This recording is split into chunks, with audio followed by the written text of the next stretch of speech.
This is a plum pick, and this is a stupid pick, mostly because it's just middleweight. But you know what, Colin? You Yep. fucked me. So I gotta go with middleweight.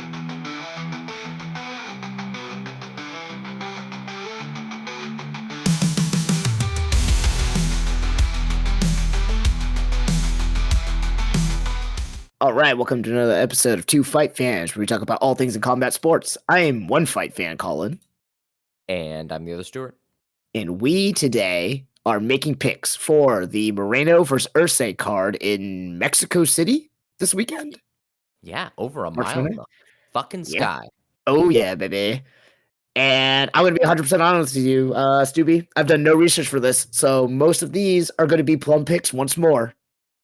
We love that. We love that because Yeah. I have studied.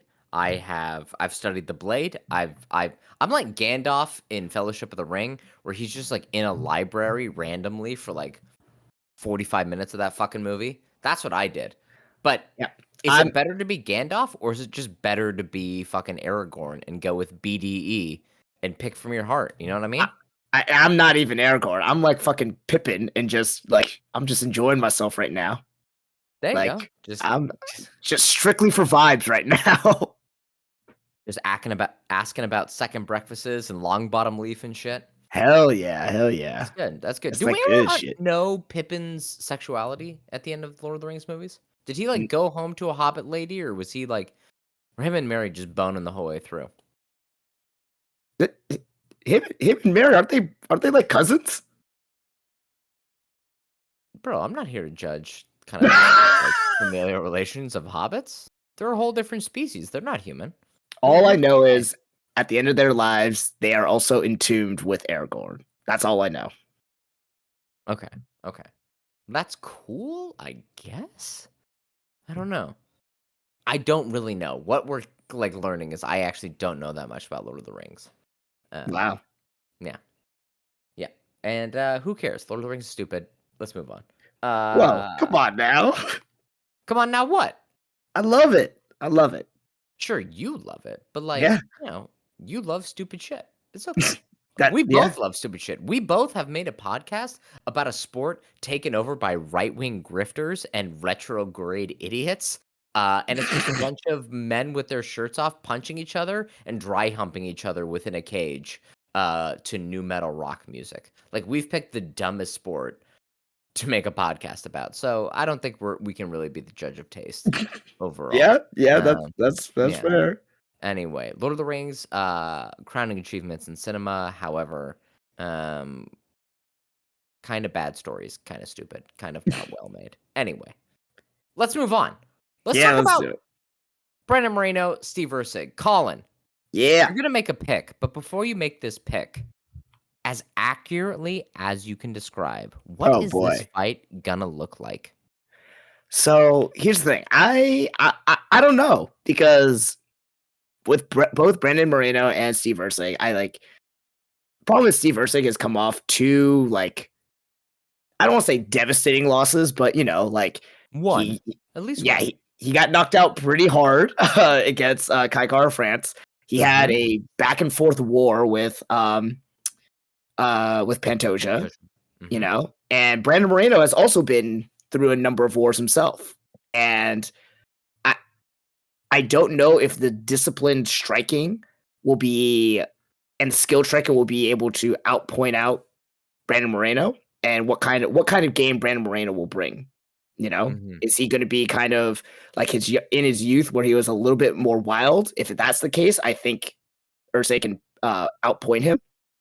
But if he's a little bit more technically savvy and a little bit more mature and mixing up some of the ground game a little bit, then yeah, I think Brandon Moreno could come away with it. Yeah, that makes sense to me. Like that, like Moreno definitely has better wrestling, but you're exactly like Moreno's coming off like a series of like severe wars with Figueiredo and Pantoja. Erceg had one bad loss to Kai Kara France, but he was one donkey brain decision away from beating Pantoja. Yeah. And when I look at them, I like went back and rewatched a couple of their fights. And what I saw was that Brandon Moreno has a fantastic lead hand. His jab, stellar. Okay. No notes, 10 out of 10. His lead Okay. hook, fuck me. That lead hook is beautiful. Chef's kiss, amazing. That right hand, though, that rear hand, that's some bad shit. That's some Jake Shields-esque striking off that right hand. It's really bad.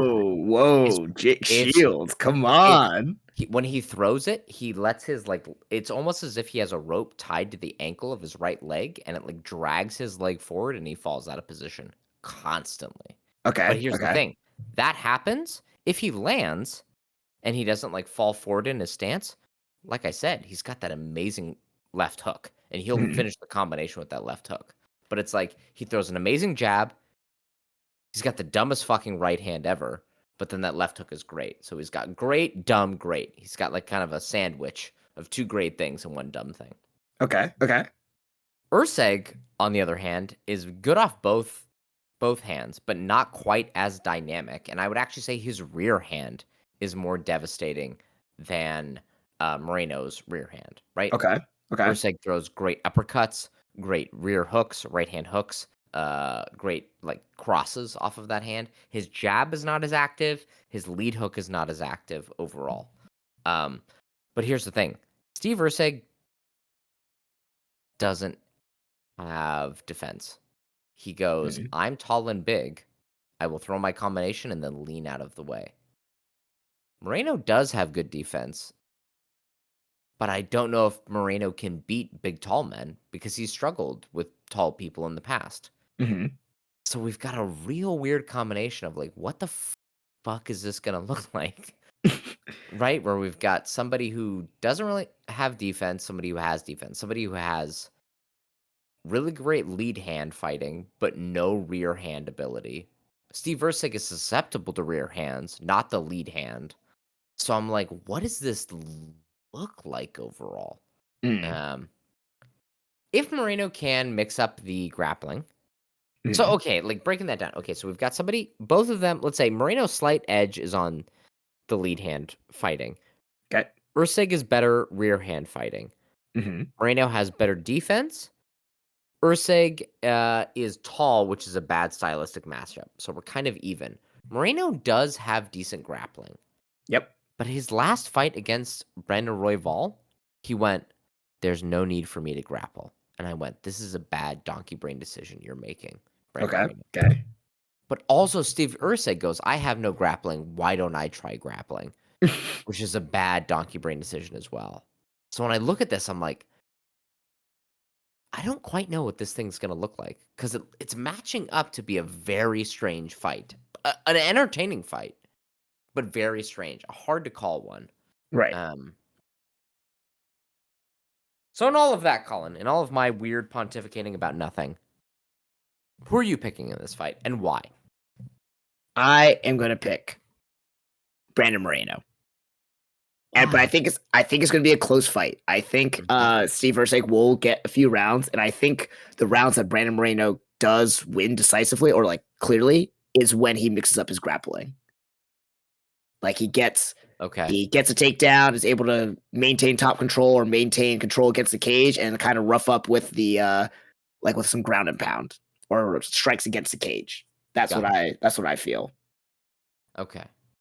I mean, that makes sense, right? If Moreno really decided he wanted to have a grappling heavy approach, he should be able to win this thing. Yeah, Do we trust Moreno to have that approach?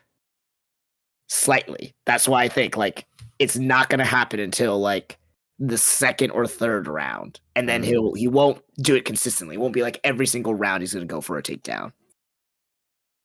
man, and you think that's enough for him to bank 3 of 2 rounds? Or 3 I of do 5? think so. I do think he'll be able to bank enough. Damn, that's well, you're wrong because it's gonna be Erceg by decision because I think Erceg is too tall and he's got both of his hands active, and, like, all I've seen is like, I love Moreno. Moreno and Davidson Mhm. Figueiredo took lumps out of each other and gave us the best quadrilogy in MMA. Yep. Just a phenomenal set of fights. Uh I mean, do I have reservations? Would I be surprised if Moreno beat Erceg? No, not at all. But I every fight I watch of Moreno, I go like, you can see slightly the wear and tear of those wars in him. A little Yes. less likely to exchange, not as great in the pocket, a little bit more like hesitant to enter the pocket and Mhm. keep long combinations flowing. Yep. A loss of confidence in his grappling.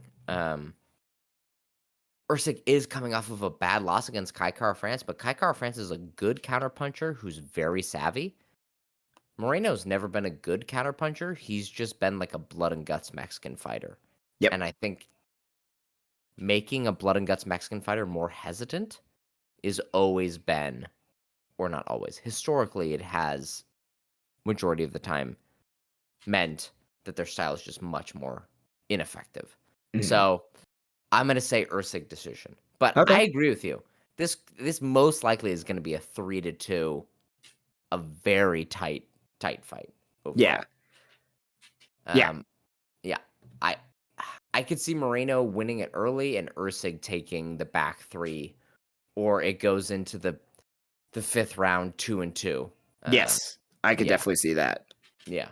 A good fight overall. Like, I kind of wish they'd let Erceg take a step back, like maybe fight Amir Albazi. Because like Erceg fought Pantoja and then Kai France and then Moreno, like the 3 best fighters in this division. Like, I wish they would just let Erceg get a little bit of space to like maybe fight a Tatsuro Taira or a Kaya Sakura. Like let's take a little step back. Yeah. But the UFC doesn't give a shit about managing their fighters correctly. They don't give a shit, especially about flyweight. So they were like, you were in a title fight someone else who's had a title before. Yeah.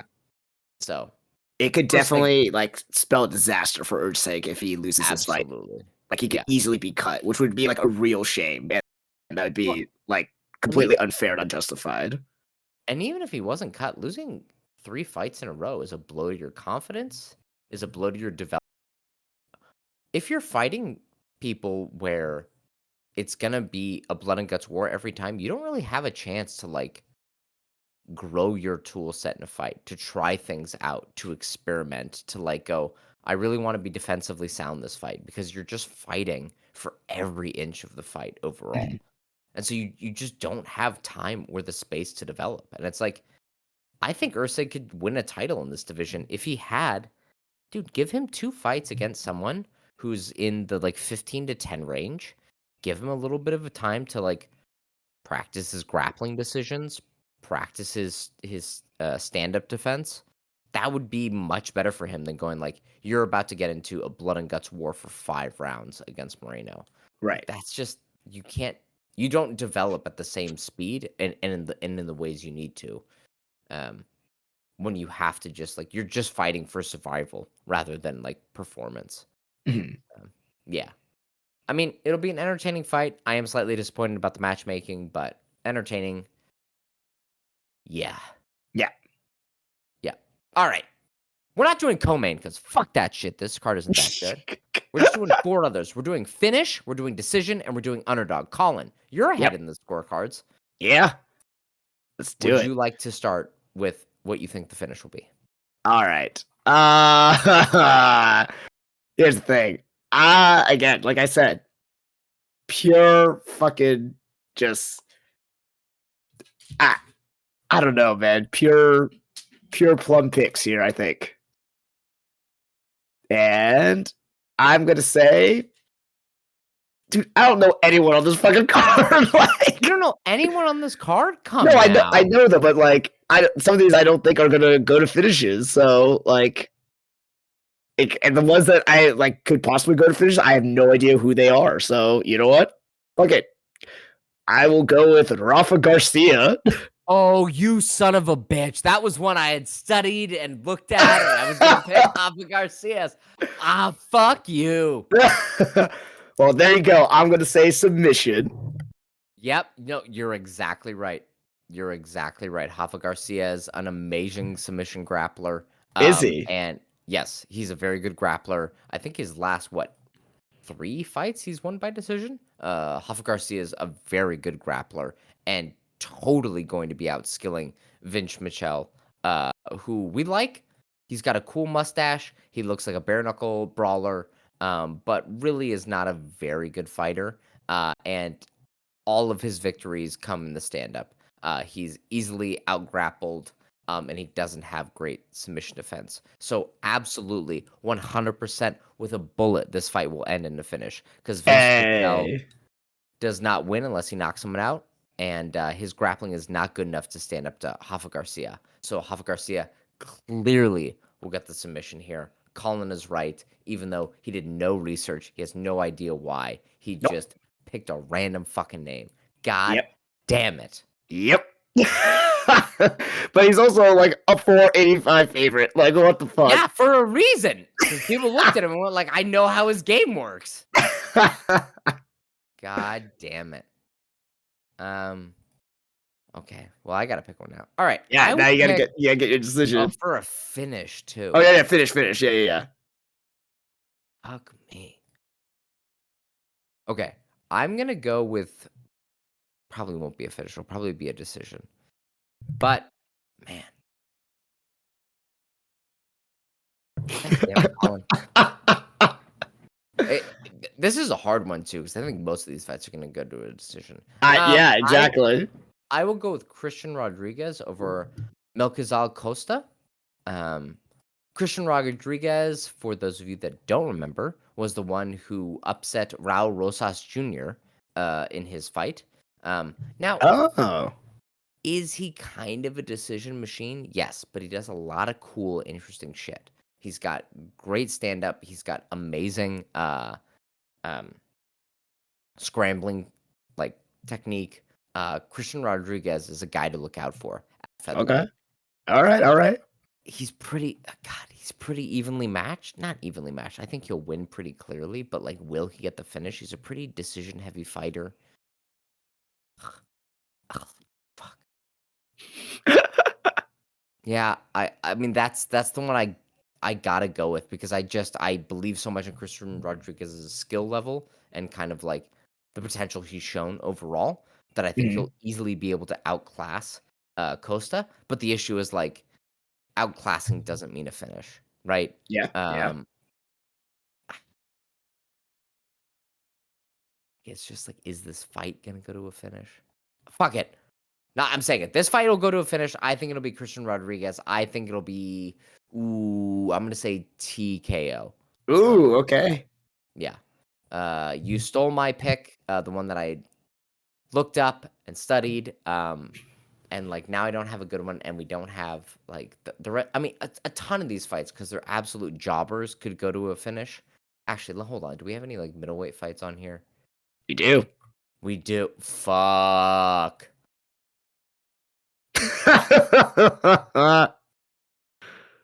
Hold on.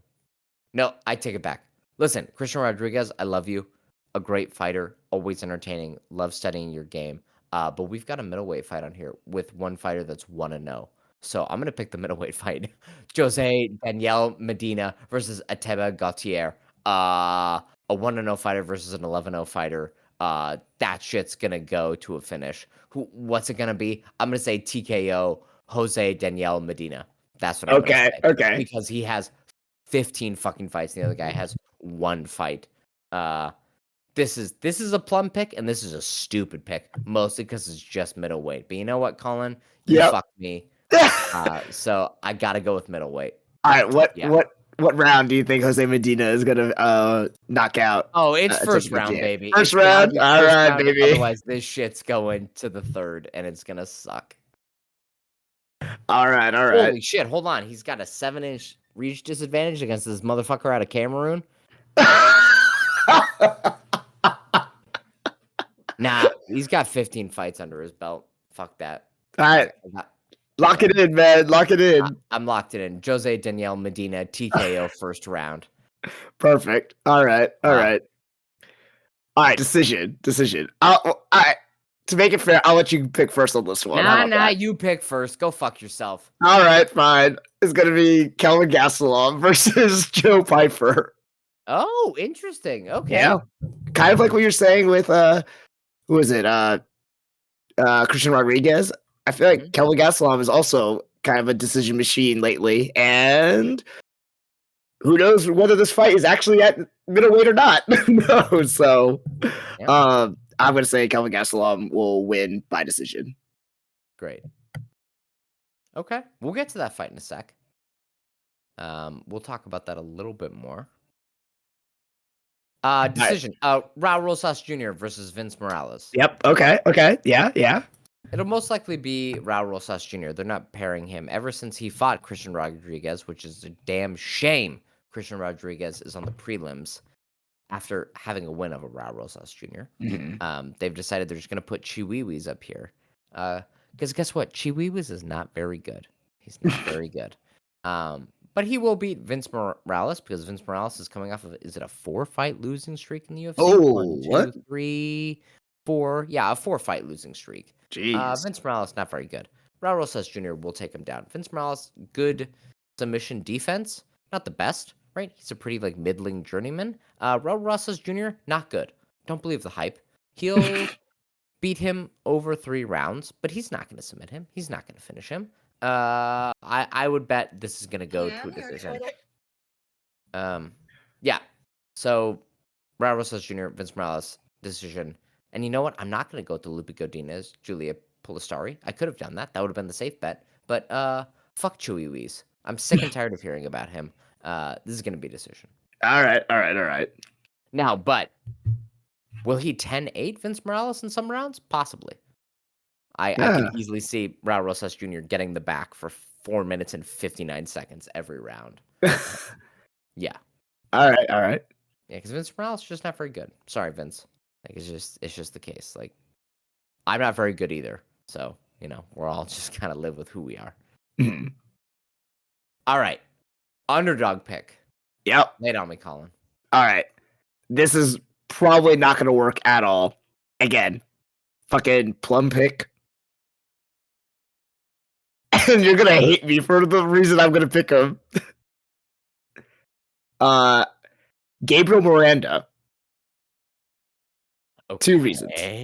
1, he is either I win by submission in the first round, or nothing else happens, and I will lose, or that's 1. And 2, my man's got an incredible mustache, and I have to root for him as an underdog, so I'm picking him. He does have an incredible mustache. I do agree. He's got a mustache for days. The unfortunate thing for you is Gabriel Miranda is like not very good. Nope. And Jamal Emmers is like kind of slick. So you might be disappointed here. Now, neither one of these guys are like, can I say, are they amazing? Got great technique? No.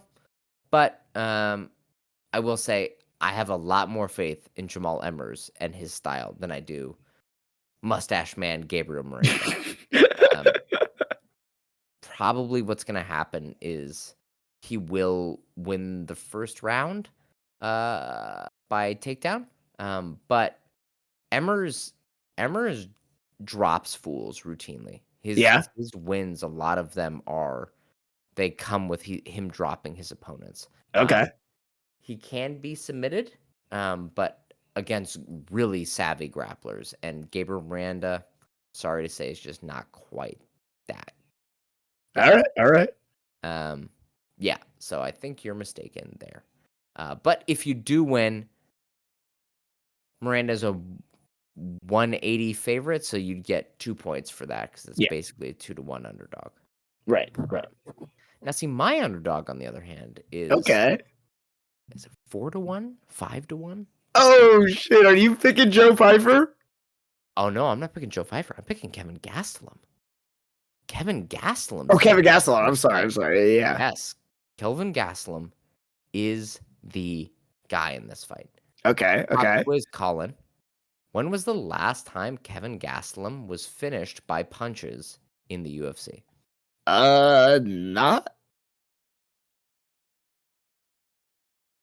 Has he been finished? Well, most of his losses have been either decisions or submissions. Like, didn't he get Kimura'd? And was it like a heel hook or something at one point? I don't know. But yeah. So yeah. Has he been knocked out? No, exactly right. So okay. In fighting, people like Kevin Curtis, Chris Curtis, Jared Cannonier, Robert Whitaker, let's see, Darren Till, Israel Adesanya, Michael Bisping, Chris Weidman, Vitor Belfort. He has never been knocked out. I don't know if you Ah. know what you know about Joe Pfeiffer. Joe Pfeiffer. Joe Pfeiffer does nothing except knock people out. And if he can't knock you out, he's in it for a long night. Kelvin Gastelum, we love him. Stoner, barely trains, wicked fast hands, and a chin like granite. I think y'all forgot what Kevin Gastelum can do. And Joe Pfeiffer, a big, strong dude. He's gonna have what, 4 inches of height and 4 inches of reach.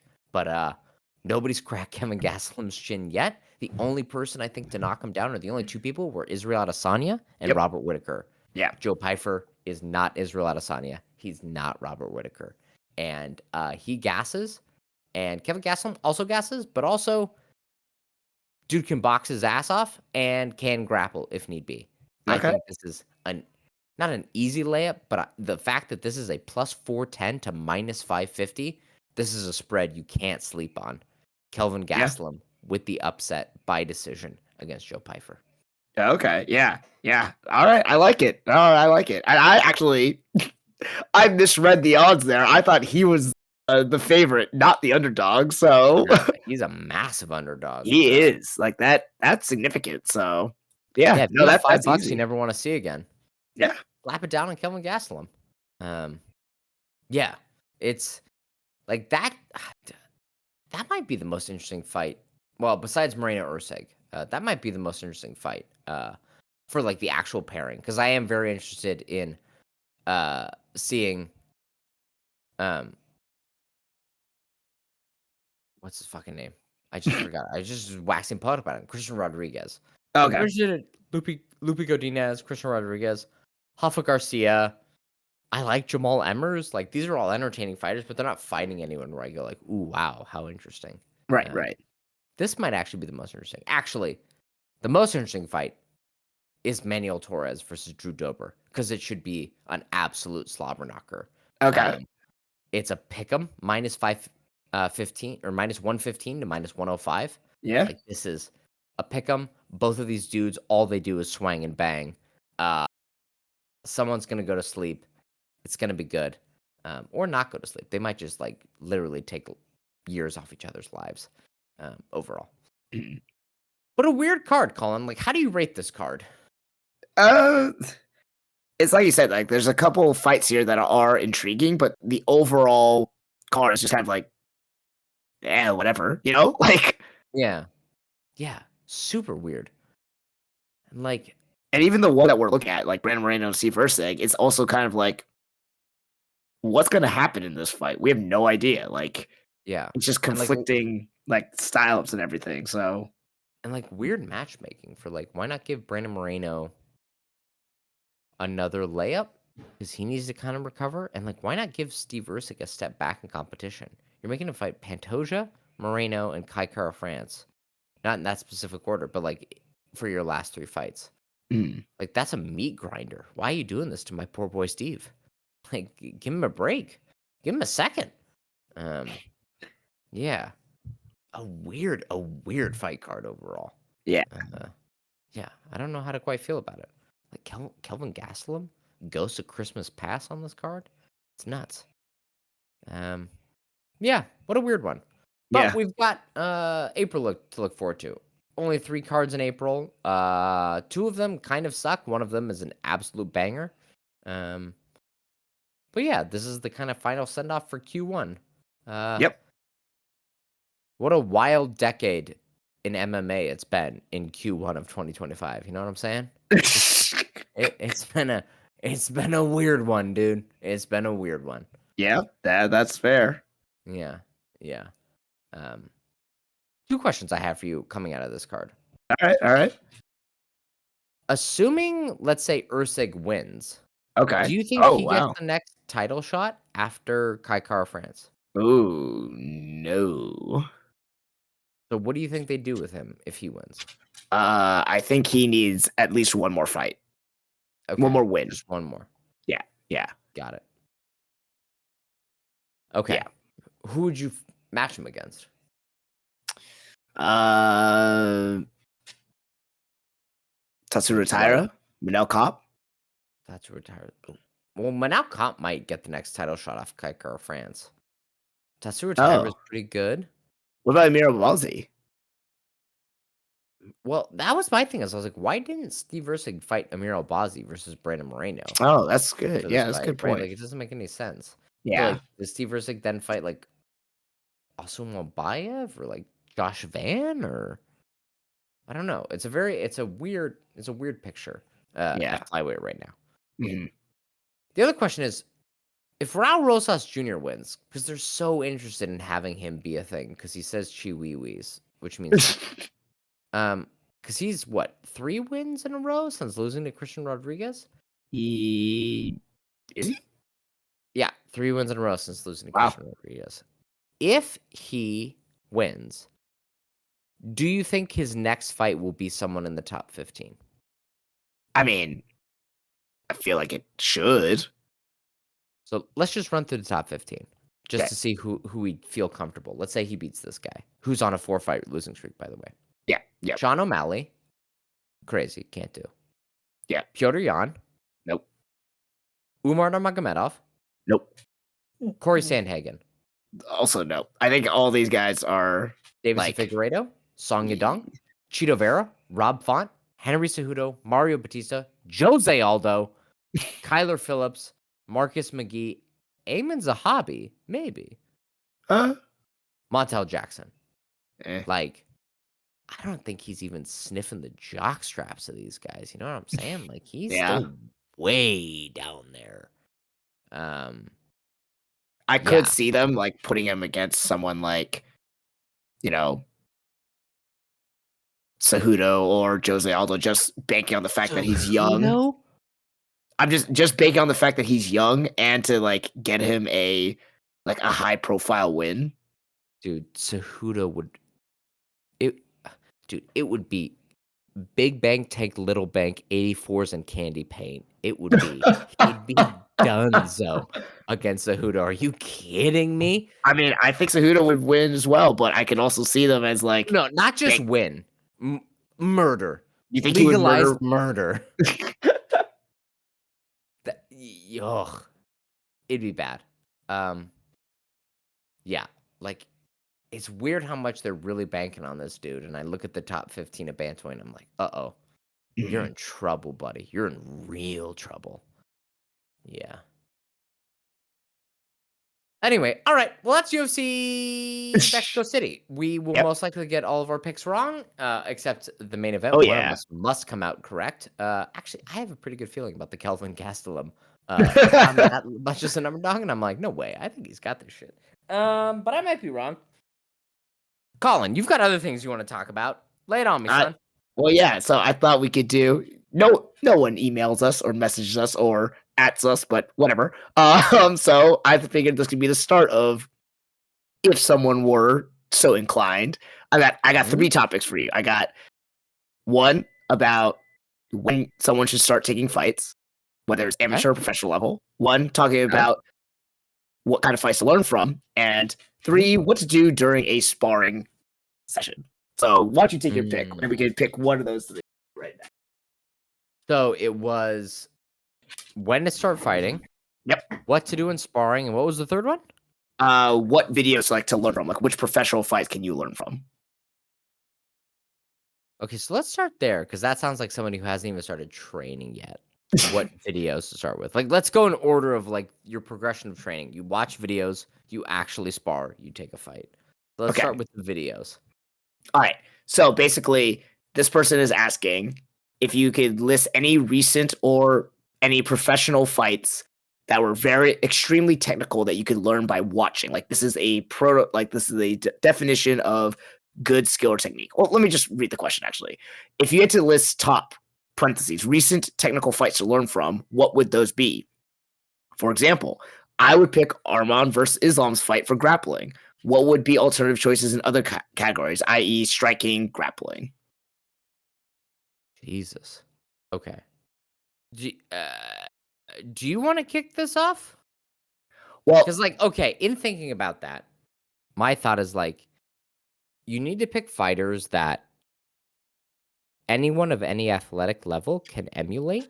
So no picking Floyd Mayweather, right? right, right. Nobody has his reaction time, right? No No picking picking Conor Anderson Silva. McGregor. Yeah, and being like, just have Conor McGregor's left hand. Like that's a left hand that like one man on earth has. You know what I mean? Yeah, no, it has So to like, be like develop skill over time, and it could still be by someone who is extremely talented and extremely yeah, good, but it's something that like you can see like they drilled this specifically for this fight. yeah. Like who can you emulate as a like who is someone you should emulate, and then I what know I know. lessons do they clearly put into practice in the fight? So why Yep. don't you give me one? Okay, I know because this is basically what you did. Okay, Me. and there's two Okay. fights that I want to point out. May- Yeah. Maybe three. Let me say three. Okay, and they're all GSP fights. Yeah. Yeah. Yeah. Yeah. Yeah. Yeah. Okay, Yeah. so Yeah. GSP versus Koscheck, Mm-hmm. with his wrestling. GSP versus Thiago Alves, also using wrestling to neutralize an extremely dangerous striker. And then was it against? Oh no. Sorry, no. Against Koscheck utilizing the jab. And Mm-hmm. then Mm-hmm. uh, GSP versus I guess you could say maybe Don Fitch. Kind of mixing up striking and grappling Yeah. against someone who is also like very strong in the grappling sense. So Yeah, I think, like, across all of those, like, looking at, A, the technique that GSP uses, and then also, like, what are the mechanics of his jab, but also, like, when do you deploy the jab? Like, mm, you don't just be pumping the jab randomly. Like, when exactly do you utilize the jab? yeah. No, yeah, that was I did look at GSP stuff a lot when I was trying to get my jab better. That's Yeah. 100% right.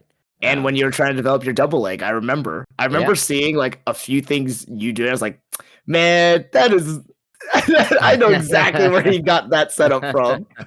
Yeah, yeah, GSP is a great one to look at, Yeah. overall.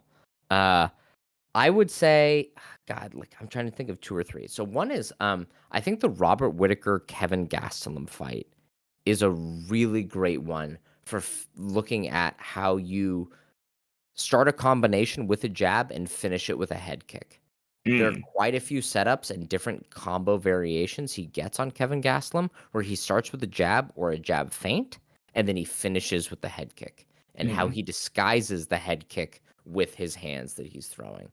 Um, I think Robert Whittaker is a fighter that everyone should try to emulate overall. He is a little bit more of an unorthodox kind of that karate boxer style, but I think that's a fantastic fight to look at and go like try to emulate that overall. mm. When it comes to, like, meat and potato striking of, like, how to mix it up and how like, when to deploy specific techniques, Dustin Poirier's 2 fights against Conor McGregor. Okay. Yeah. When to throw leg kicks, when to throw the jab, when to not throw the jab so that you're not meeting jab for jab with someone. Um, Mm, I think that one is really great. He showed such great technique, especially look at his like lead hook and when he catches Connor with that lead hook. If you ever need to figure out like when to deploy, when to throw these strikes, look at when he chooses to do it. It's not when he's marching forward. It's when he has set his feet and he's baited Connor into something. I mm, think it's a very like it's not super complex. It's pretty meat and potatoes about when to throw your punches and picking the right spot, but I think Dustin Poirier is so good at that. mm. I think lastly, for like, if you just want to watch somebody use the 1-2 really well and when to throw the 1-2 and when to like alter your timing, not just go 1-2, 1-2, 1-2 in a very predictable pattern, but how to mix up that pattern. Because basically it's only 1-2s that are thrown in this fight. Max Holloway against Calvin Kattar. He throws about Oh, nine hundred yeah. 1-2s, but it's just he changes the tempo constantly. His footwork is different and how he like sets his feet before throwing them constantly. Like just if you're just learning how to throw the 1-2, learn that and then try to do the 900 different setups that Max Holloway did in that fight because he's not throwing crazy other combinations. It's moving to his right, it's moving to his left, it's moving forward, it's retreating, and just look at all the ways that he chooses to throw that 1-2. Yeah, that's what I would say. Like, we're keeping it meat and potatoes. How do we throw head kicks? How do we throw 1-2s? And then, like, when do we actually deploy leg kicks versus punches? And that's we're going to keep it super simple. When it comes to grappling, bro, you can watch Arman Tsarukyan and Charles Oliveira all you want. Arman Tsarukyan is made out of adamantium, and Charles Oliveira has the brain of a fucking wizard. Like, you're not going to be able to emulate that. Like, don't, like, watch basic bitch grappling and try to pick up on the stuff there. Don't try to do this crazy shit. That was the nice thing about GSP. His jab wasn't, like, unorthodox. It was the most meat and potatoes jab, and I just was like, just drill that. When do I throw it? When do I not throw it? How do I use that to lead into a Superman punch, or how do I use that to lead into a double leg? Let's just do those 3 things, and that's it. Yeah. No, like, watching those other, like, I guess, prodigy level fighters are good for, like, inspiration, just to be like, oh, like, this is what someone who, like, has trained, their entire life in this art, and, like, what, like, it's like, as cliche as this is what, like, art looks like in fighting form. Yeah. And you can admire that, but it's not something like you can just emulate that kind of, spirit or that kind of ability. Yeah, right. It's like it's if you're, let's say you're a heavyweight boxer, it's probably a lot better for you to just try to emulate George Foreman than it is Mike Tyson, right? Like, it's because there's one Mike Tyson, and if you are trying to do that, you're probably missing out on all the other great fundamentals you could be learning from a much simpler fighter. You know what I mean? Yeah. So keep it simple, stupid. Don't watch, like, Edson Barbosa's spinning wheel kick knockout of someone. Like, just keep it simple. Who's got a really great 1-2? Who lands one strike really well constantly, and just do that. Like, Steve Erceg's also a good fighter just to watch. Like, just watch his combination punching. Yeah, and don't pick your favorite fighter either. Like, don't look at Justin Gaethje. I would never tell anyone to try to fight like Justin Gaethje. Like, this is a terrible idea. But, like, Max's 1-2, Dustin's just difference between his upper body and lower body strikes, and then Robert Whittaker's jab to head kick combination. Like, these are, keep it simple, keep it stupid. That's true, right? Like, I emulated GSP because he had, like, 3 things going. He had a jab, he had a Superman punch, and he had a wicked double leg. And I was like, great, I'll just try to do those 3 things. I'm not going to be like, what is BJ Penn's guard passing technique? Because he's a fucking, like, prodigy black belt. I'm not going to be able to do that shit. So, right? Keep it simple. All right, let's go to the sparring question. All right. Are you doing something wrong? Like, this question is, how do I make my sparring partner realize his technique isn't working? Is there any other context? Okay. Basically, he was saying, like, I used to spar this person in kickboxing and this guy would use his head movement kind of like Mike Tyson used to do, like ducking and moving side to side and throwing body hooks. Problem is, in a kickboxing fight, the one obvious way to counter this would be to throw a knee to the head or a bobbing side to side. However, knees aren't allowed in our sparring sessions. I would try to throw a knee feint to see if he would react to it, but he didn't even flinch because he wasn't expecting it. He would continue to rush at me like that, throwing body shots. I was unable to land the most basic counter. So how do I communicate to him that getting in the habit of doing this is actually dangerous in a kickboxing match? Colin, you're much more active in sparring than I am. What's your advice off the top of your head? I mean, it's not allowed because it is dangerous for that reason, And yeah, it's one of those things where it's like, you almost have to do it in, like, a light way, and you may clip them.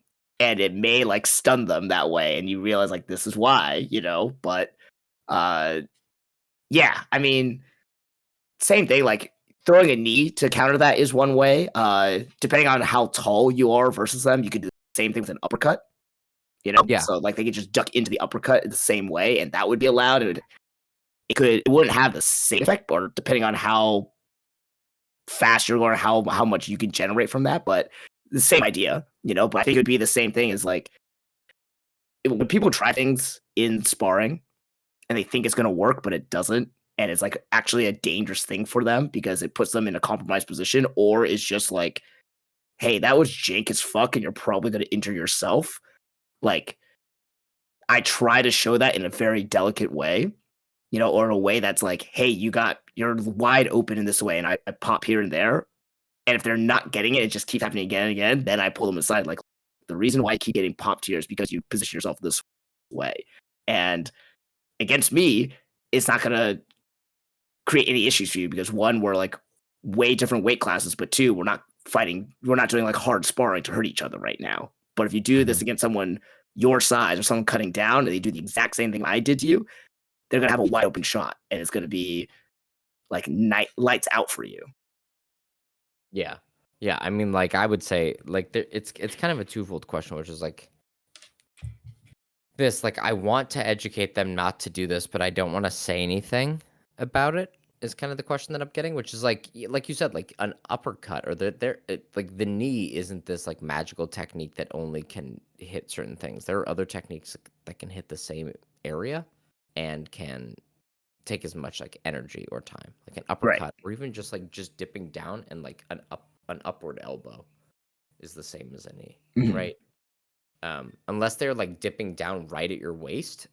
I mean, it could also be something where you just like hit them with your like thigh. You can raise your knee and not hit them with the point of their knee. Hit it with your thigh, right?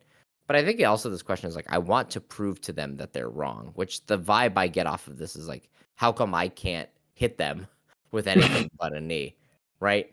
And it's like, well, because like it sounds like you don't have a good enough uppercut to take out them if they're making the same mistake, right? If you don't have another tool, they might be okay because it might not occur to someone else to throw a knee. I think, like Colin said, take them aside, be like, hey, this. But if you're wondering it about yourself, like, what other techniques can replace this knee? What other techniques have that same trajectory? And if it is just the knee, just like lift your leg. You don't need to like drive with the knee forward. Just lift your leg straight up. And let them run their head onto your thigh, or like, because like that won't hurt, right? To get hit by the flat of a thigh, it won't hurt as bad as like a knee. But yeah, if they are doing that like full ducking right in front of you, it's also something where like in kickboxing, you can push on the back of the head. You can just like push their head down and they'll realize like, this sucks. But it's also not your job to correct them. Like, don't get in the mindset of like, it's my job to show them that I know that this is the wrong thing to do. That's the coach's job. That's whoever their trainer is, right? And when they eat that shit in a real fight, they'll go, oh God, why didn't I know that? And that's not an indictment on you. That's an indictment on like the sparring system that's been set up and the coach for not calling that out. So I don't know if this is an ego question about like, how come I can't prove to them that I'm smarter and I know what to do, or if it's a like genuine question, but we've given you advice for both. Yeah, that's fair. Yeah. Cool. But yeah, I don't know. Have you ever been in a sparring situation where you're like, wow, the technique that is hitting me in the sparring situation won't work in real life? No, I've been more like hit by things and be like, why the fuck did I get hit by that? Like, all right, so I'll tell you this. One kid, he was young, he was just a lot of energy, and I'd been going like multiple rounds. It's like I saw it in slow motion. And I saw this guy. He's not really trying this, is he? And it was like a Superman, like flying karate chop. Nice. And I was looking at it, I was like, this isn't actually what he's trying to do, is it? There's no way that he's actually going to try to land this. And in the time it took for me to think that, my body just went like, don't move. It does, like, you're not going to do it. And I just ate a flying karate chop that came straight down over the top on me.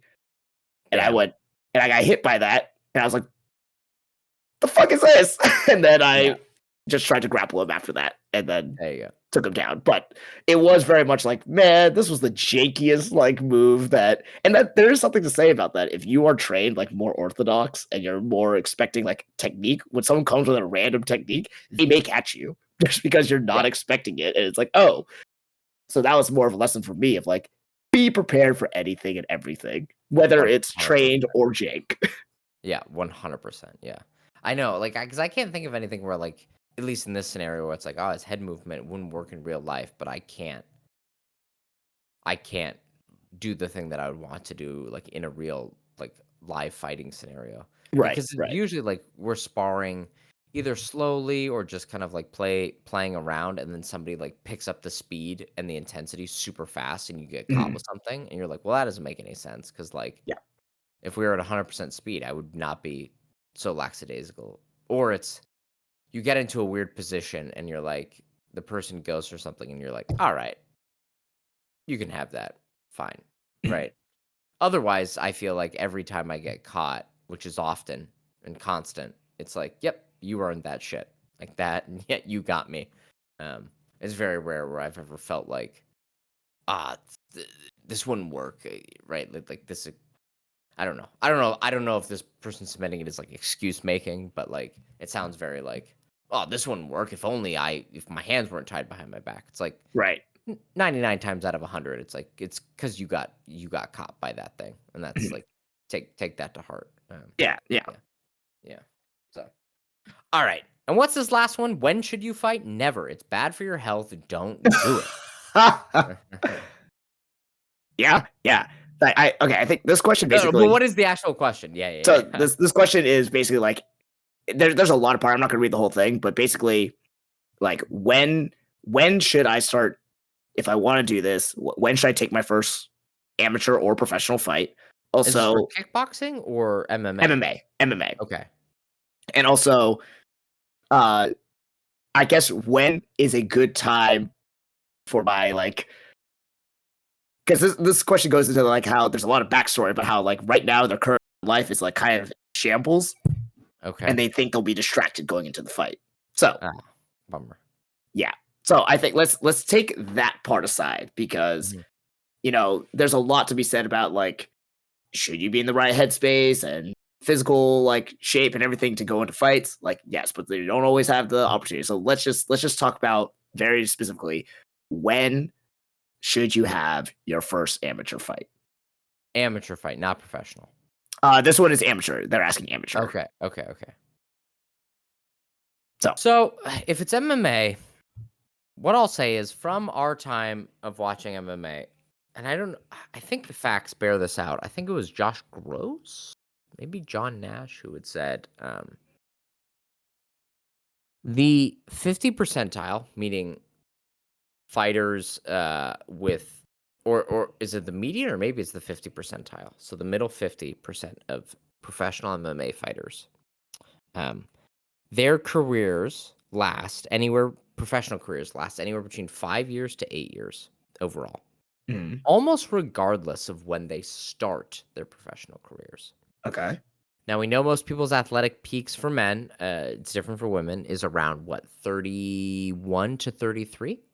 So Okay. you've got those 3 years in between. So you could start it technically at 30, but you're going to you're going to exit your athletic peak about halfway or more or earlier through it, right? If you start at 30 and let's say you have an 8-year career, you're out of your athletic peak or your athletic prime for 5 of those 8 years. Yep. That means probably most likely, if you're gonna assume you're gonna have a 5 to 8 year career, you probably shouldn't enter professional MMA if you're thinking of going down that route until maybe only 1 or 2 years before your athletic prime, maybe 3 years before, which means 27.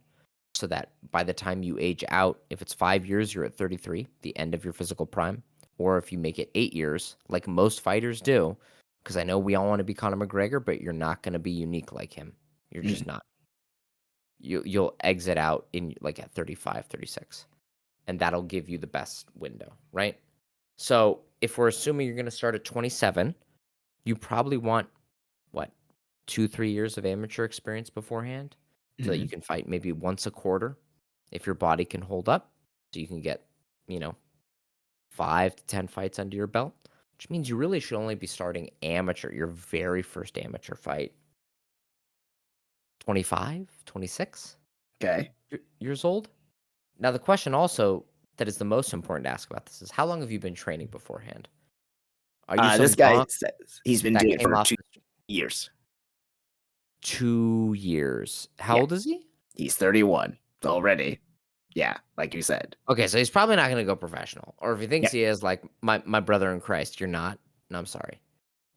Don't make this a career. You're 31, maybe you're doing this for personal fulfillment, you have athletic drive, you're a competitor, you played pickleball, and you want something a little bit more real, I get it. Um, 2 years. I don't know. Have you done a Brazilian Jiu-Jitsu tournament before? Have you taken an amateur kickboxing match before? Like, have you do you have any bar with which to gauge your competitive, right? I have friends that are, like, really into, like, competitive sports, and they do Brazilian Jiu-Jitsu, they go to their first BJJ tournament, get tapped out in 3 seconds, they're like, "I fucking hate this shit." yeah, Right? Like, and the difference between, like, rolling with your friends or rolling with a gym where you have community versus, like, bro, I went I went to a Brazilian one of my first Brazilian Jiu-Jitsu matches. It was a gi tournament. The opposing team was well known for not washing their gis for, like, Ugh, 2 months before the competition, God. That and is it was oh my yeah, god. it was just like, it wasn't like, "Oh, wow, I learned so much about competition in this because I competed in kickboxing with you, Colin, a lot before in other Yeah, competitions. It was just like it just was a lesson in, like, how grotesque can I manage a situation? Like, was his technique great? No. I was a white belt too. Was my technique great? No. It wasn't like, "Oh, wow, we're learning stuff and I'm learning in the heat of battle." It was just like, "Oh my god, I wanna retch when I have to deal with this." yeah, And that's a lot of, like, especially in MMA, like, shit you're gonna have to go into. So, like, my advice was, like, I would enter at least 2 tournaments or 2 competitions that are a specific discipline outside of MMA before you do your first MMA. Do a wrestling tournament. If you're not in high school because you're 31, like, it's gonna be hard to find a wrestling tournament, so do a BJJ tournament, whether that's gi or no gi, and then do a amateur boxing fight, amateur kickboxing fight, probably amateur kickboxing because amateur boxers will fuck you up. There's a real difference between, like, a good amateur boxer and, like, a bad amateur boxer. yeah, Go do an amateur kickboxing fight in, like, a middle school gymnasium. Um, just see what it's like before you jump into amateur MMA. yeah, Yeah. So that's what I'd say. So, like, on the broad spectrum, you've got 5 to 8 years. Like, when I see MMA fighters that, like, jump into MMA professionally at 18, I'm like, your career is probably gonna be over by the time you're 30. Like, you're yeah, just gonna burn out way faster, right? Unless you're a Max Holloway. But again, Max Holloway is an unkillable, immortal god, right? Like, yeah, you're not gonna be Max. And you don't wanna have, like, a 10-year amateur career beforehand. Now, if you're doing it just for fun, but I'd also say, like, before you enter a competition that you're most likely to your chance for injury and your threshold for injury in MMA is so much higher than just a BJJ tournament or just a yeah, kickboxing tournament. So, like, motherfucker, you're 31. Like, I feel you. I'm in my 30s too. Let's take it easy. Let's get out on that pickleball court. Let's go roll. Let's do some no gi BJJ before we start letting our ACLs and necks explode in an amateur MMA fight. yeah. That's my advice, Colin. Am I totally off base? Correct the record for me.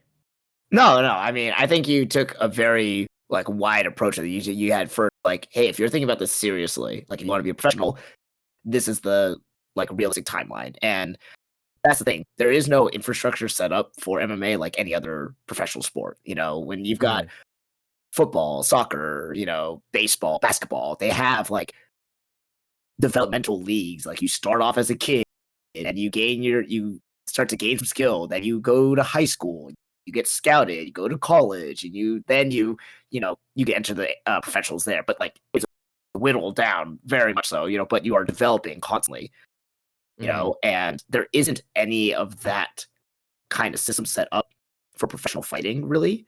Yeah. And just realistically, the lifespan of a professional fighter is way different than any other sports. Like I know football, like a lot of athletes, they're done by the time they're 30, 32, 34, whatever.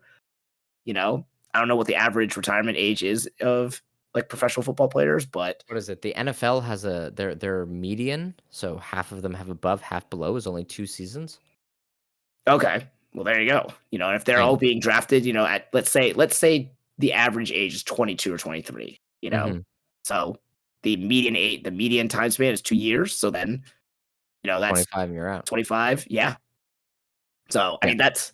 mean, yeah, and if that's the same for, MMA and professional fighting, that would make sense, but the thing is, like, the whole point of fighting sports is to cause as much damage to someone else.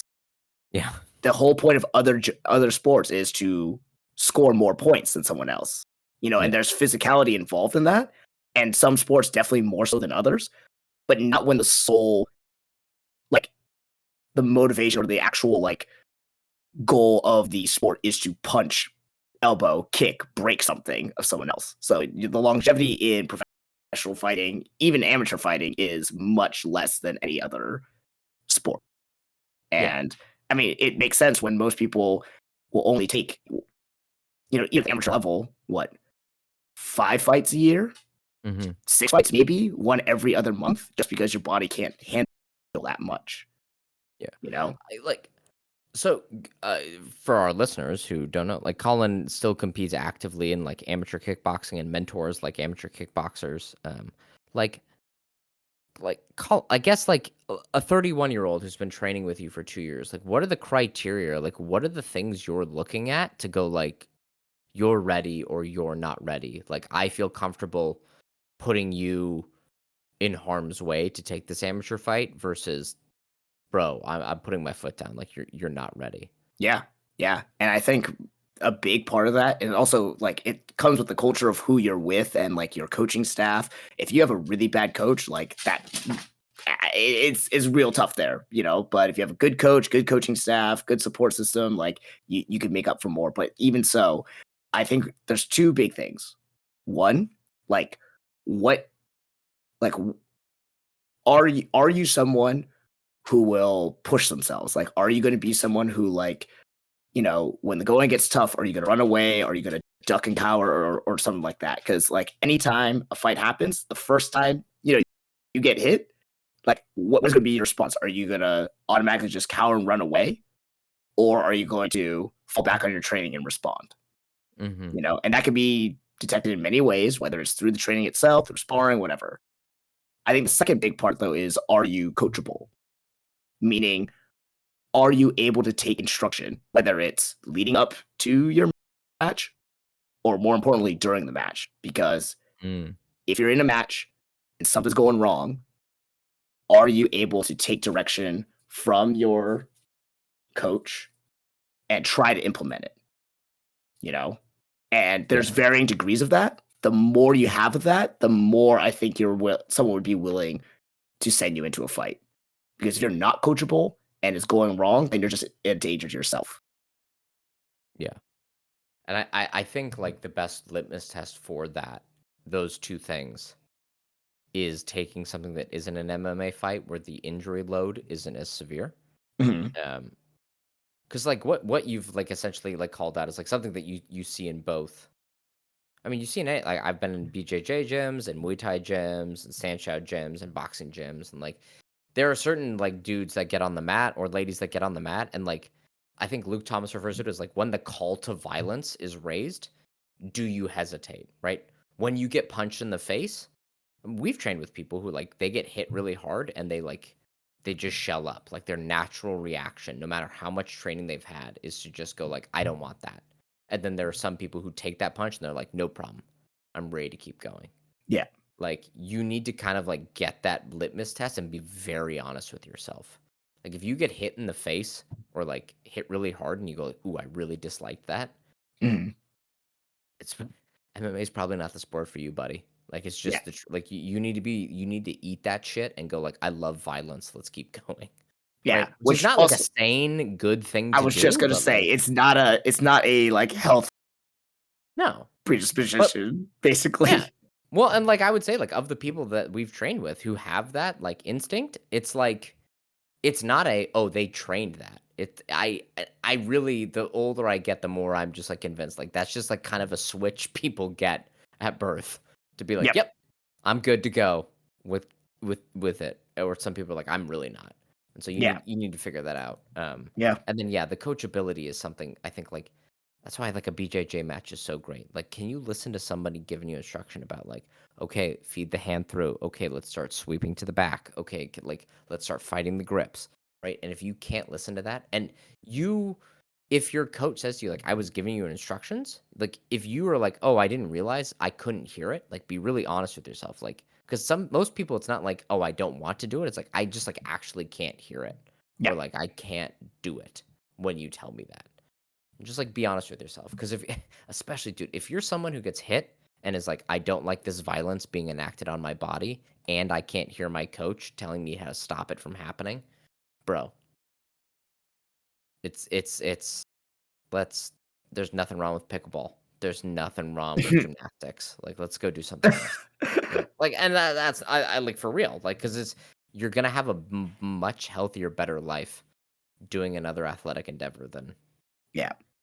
than this. Like, dude, it's bad for your health. It's really bad for your health, Yeah. and especially if, like, you don't like it either. Like, this, if you really don't like it, I don't know.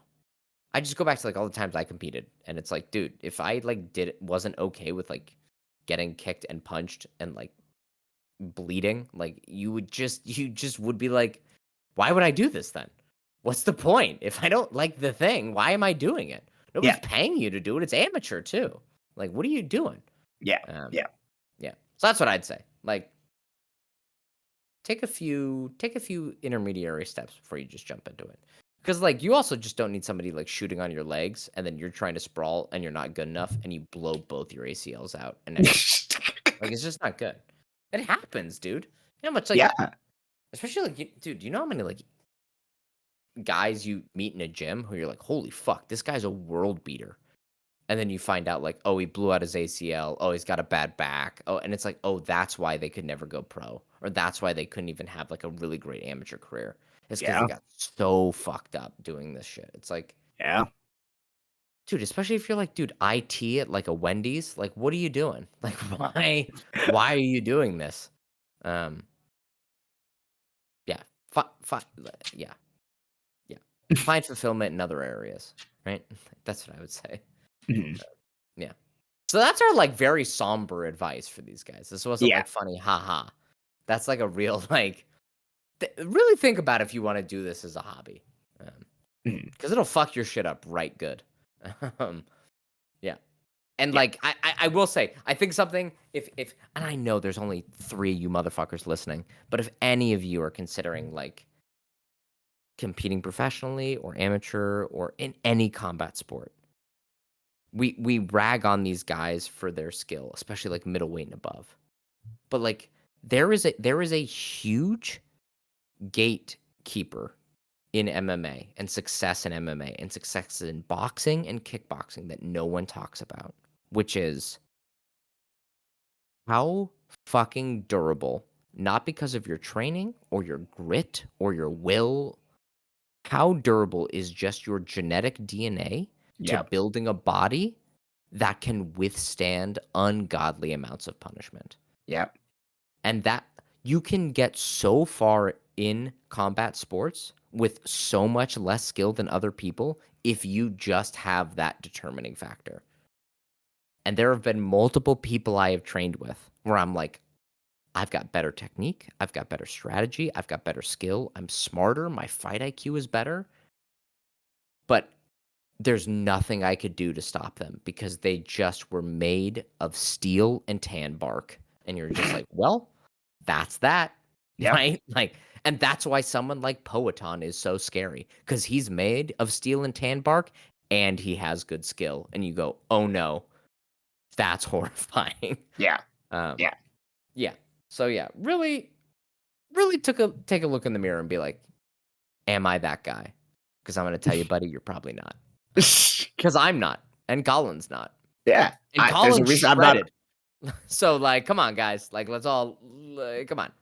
Yeah. There's a reason I'm not a professional fighter, Like, Yeah. there's a reason, so Yeah. Yeah, exactly, right?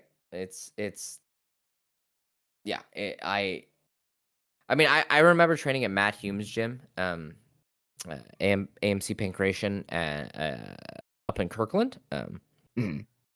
and training with a couple of guys that were, like, helping Demetrius Johnson prepare for a fight, and I remember seeing them, and I was like, "Wow," like, they don't chamber their kicks well, or, like, when they throw their punches, they don't return it to a position, and then I remember watching them spar, and they would go, like, hard, like, full, like, as if it was a fight sparring, and they would do 5 rounds of that shit. And then they'd come back the next day and do it again and again and again and again, and I was like, my body would fall to pieces Mhm. doing that, and their bodies just could withstand it, and that was like, "Oh, it doesn't matter that they don't chamber their kicks. Oh, it doesn't matter that they're not super defensively sound." Because they could get in a car accident and walk away, and I would get in that same car accident and be applesauce on the side of the road. Like, it was a real fucking eye opener for me because I was 18 and, like, all full of myself and full of piss and vinegar, and then I Yep. saw that and went, "Oh, no." Like, that's truly the definition of built different. Yeah. Like, that's the real definition of it. Mhm. Yeah, yeah. Anyway, so my friend, you're 31, you wanna take your amateur thing? Take a BJJ match first, do a kickboxing match first, and then go ahead and do it. Especially, like, Mhm. dude, if your mind's not in it and you're gonna go do it, you might get you might get matched up with, like, Rick Rickerson behind the deli counter who's got, who's morbidly obese, like, that might be your opponent, and you'll probably come out winning. Or you might get matched up like all those poor sons of bitches who got matched up against John Jones in the 1 year that he ran through the amateurs, in New Mexico, right? And, like, do you want that to be you? Like, is that what you're really interested in having have happen? Or are you about learning about yourself and, like, embracing some sort of competitive fire inside yourself, but doing it in a methodical way in which you can grow and find fulfillment in a sustainable way? Um, that's what I would say. Take care of yourself, buddy.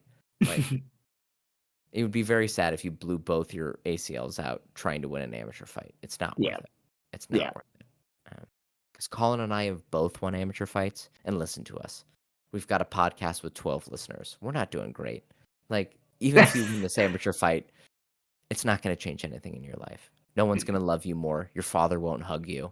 Like, it's like, come on. Let's take a step back. Let's do it for you. Right? Anyway, that's my sad, like, let's take a look at this for what it is. But Yeah. yeah, especially if you're a fighter that's, like, thinking about, like, when should I go pro? Anytime I see I will say, like, anytime I see a fighter that goes pro before the age of 25, I'm like, these motherfuckers are washing out by the time they're 30. And majority of the time, I know we all remember the specific exemptions to this rule: the Max Holloways, the Dom Cruzes, the Conor McGregors, the Dustin Poiriers. But the vast majority of MMA fighters and UFC fighters whose names you don't even fucking remember, when they started pre-25, they washed out in 3 years and never came back. So, Mhm. like, take your time. I know when you're a young dude in your 20s, you're like, "I have no time." You've got so much time. You've got so much time. Yeah. Just wait on it. Just wait. Just learn your trade, learn your craft before taking the jump. Um, yeah, that's what I would say. I mean, that's my advice to all young men. Just take your time. Just you don't need to go so fast. Just take your time. It'll be okay. Um, the world will be here when you're ready, Mhm. or it won't. But then it doesn't matter because the world's already ended. So fuck it. Yeah. Yeah. All right. Well, this went from, like, funny, haha, making fun of UFC Mexico picks to, like, a very somber, like, life is hard. You're probably never going to succeed in anything you strive to be. So make peace with who you are. Bitterness is the inability to accept reality versus what you want the world to be. And don't end up bitter. I'm one five hand Stewart. I'm the Colin. Uh, we're all comrades. We're all brothers and sisters in arms. Let's always remember that. my friend who's 31 who wants to take an amateur MMA fight. Let's do a grappling match. Let's do a grappling match in a high school gymnasium first, and then you can take your amateur MMA fight. All right, everybody. All right. Bye. Bye-bye.